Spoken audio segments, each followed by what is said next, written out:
Christ 17 TV. Boy, oh boy. See, in the last couple days, I've seen a lot of news about funeral homes, about different crazy shit going on at funeral homes. I mean, there was one where somebody was looking for the body of their mother, I think it was, got stabbed. But I'm gonna tell you this one. I just seen this shit in Denver, Colorado. It is crazy. Like, I mean, this is, matter of fact, listen to what the news is finna say instead of me explaining, so you get a better idea of what's going on here.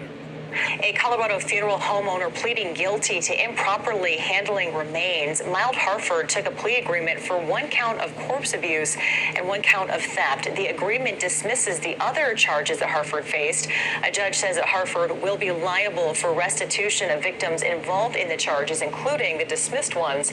Hartford was arrested last year after a body was left in the back of a hearse for a year, along with finding remains of other people stashed throughout his property. His sentencing will be in June. Now, this sounds a little bit crazy to me, but people's remains found on this guy's property?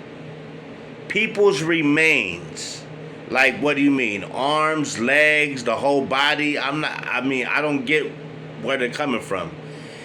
And this guy, who knows if this guy is a fucking serial killer who just burying shit around his house, but something don't seem right here.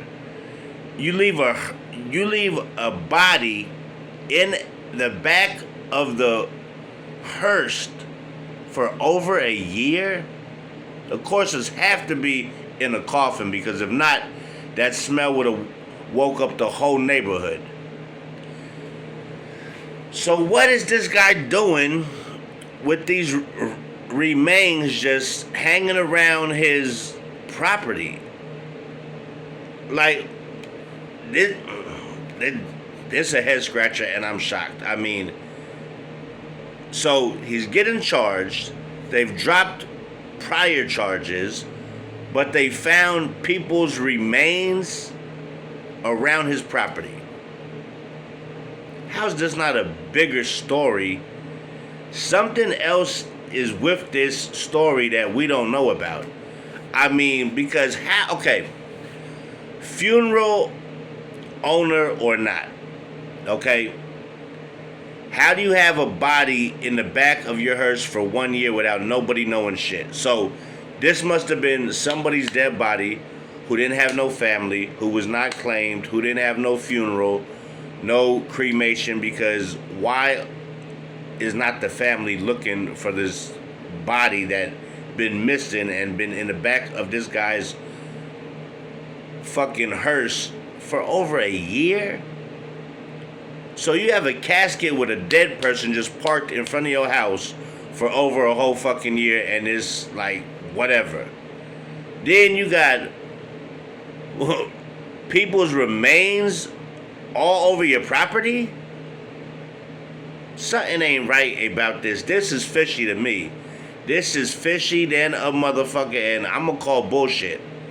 I'm gonna say, yo, you better check this guy out, and you better see what he's into, because I don't know. I'm trying to tell you, you don't know what this guy selling organs. I mean, serial killer. Why does he have people remains around his property? That's not a fucking funeral home. I'm confused. I'm all the way confused. This is crazy. Like I said, I've been doing, well, not been doing, but I'm going to do another one on a funeral home in Houston, where I think it was a man was looking for the remains of his mother and end up getting stabbed at the mortuary. Like, something ain't right. Something's not adding up with this guy having people's remains around his property. That just sounds like some serial killer shit who's burying, I don't know.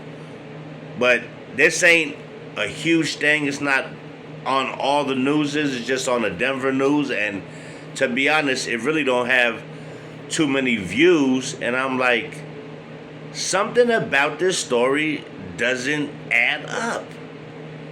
How can he have people's remains around his property? That doesn't even make sense.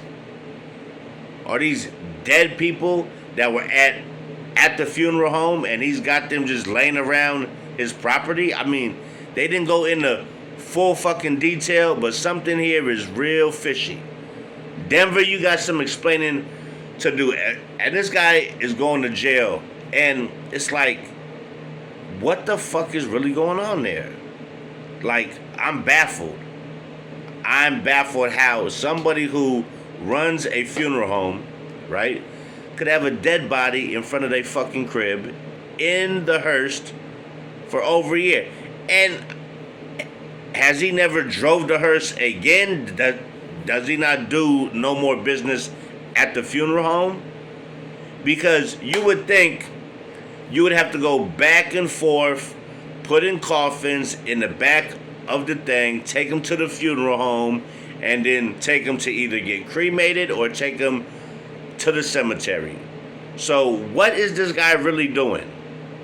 Did he lose his job? Did he lose his funeral home? So now he's just putting bodies around his crib? I mean, something is weird, and this guy is definitely a fucking weirdo. So I don't know, but something tells me, man, this guy could be a killer, man, a serial killer with people's remains on his property. Like, you'll never work in a funeral home again for show after all this mess. But I'm just like, how do you have a body in a hearse for over a fucking year and you haven't took it to the crematory? You ain't took it to the cemetery. What was your plan to do with this corpse? And I've never heard of nothing called corpse abuse, but in any other place, I would have been like, that's crazy. But this here, where this guy's left his body in a car for a year, yeah, I'm gonna have to say, yeah, that's corpse abuse. I never heard of no wild shit like this in all my years. But like I said, every time I look through the news, there's some crazier shit than yesterday. And this is nuts. I just don't know how you can have a body in the fucking back of the hearse and not did nothing with it. Take it to the cemetery or do something. What was he gonna do with this? Just leave it there for the rest of his life? I mean, I don't get this. This is a weird one. And I'm gonna leave it at that. I'm just like, I'm just blown away by like how you can have people's remains on your property that are dead. If that don't sound like some weirdo serial killer shit, I don't know what the fuck does. So with all that being said, I'm done. This dude is weird as hell. This case is weird as hell. And why is there not more news about this crazy shit? Is it because it's in Denver and it's not in... Well, Denver's not small. Denver's pretty fucking big. So with that being said, man, hit that like, hit that subscribe. It won't cost you a dime. And like I tell you every time around this time, when you thought you seen it all, close your eyes, open them up again. You're going to see some more crazy shit. So with that being said, I'm Christ17 TV. This was crazy as fuck. I'm still like scratching my head like, what the fuck is going on there? I'll catch you guys on the flip side. If anybody knows the real backstory, leave it in the comments, please, because this is nuts.